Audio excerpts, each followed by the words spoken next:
Hey guys, it's me Ram here, and around 6 months ago SpeedStacks launched the Gen 5 timer and people were not too happy about it.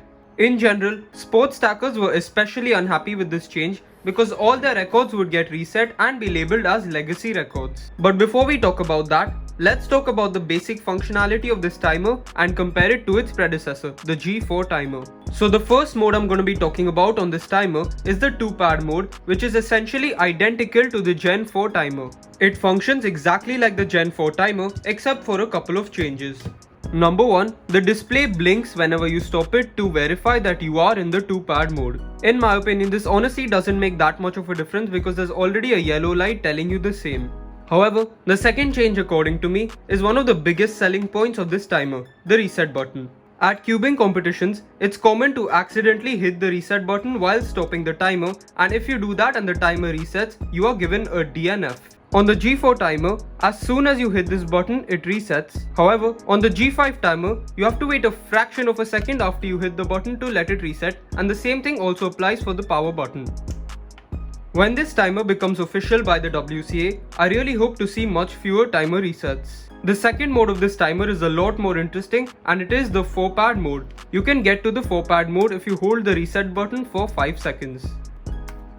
As you guys can see, we are now on 4-pad mode and the light has also changed to blue.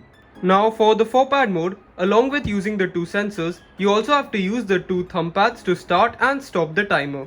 This mode is meant for speed stackers and is actually the reason why all the records got reset. You see, the WCA regulations always stated that you needed to have your palms facing down while starting and stopping the timer. However, for speed stackers, they could always start and stop like this before the introduction of the Gen 5 timer, which would make their records faster than they should be. So with the introduction of the Gen 5 timer, they made the rule so that the 4-pad mode is the only mode that can be used in WSSA competitions. And also to make records more fair, they reset all of the past records before making the Gen 5 timer legal.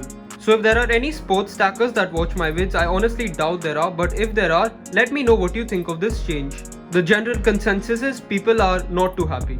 But to be honest, for us cubers, the 4-pad mode really doesn't make any difference, although I have had a lot of fun practicing 4 movers on the 4-pad mode. Oh, and I also forgot to mention, it is very useful for 4-man Guildford and mini Guildford challenges. Anyway, let's just switch this back to 2-pad mode and answer the big question. Is the Gen 5 timer worth it? It honestly comes in at a pretty hefty price of $33, so if you have a Gen 4 timer that you're perfectly happy with, I don't really see a reason you need to upgrade.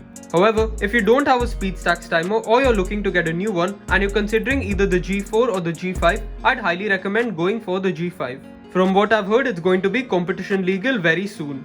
And of course, if you're both a speed stacker and a speed cuber, this is going to be like the most useful timer for you.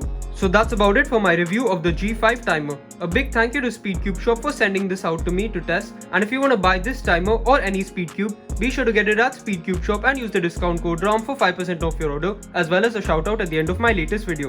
Thanks a lot for watching this video and I really hope you guys enjoyed and learned something. Goodbye.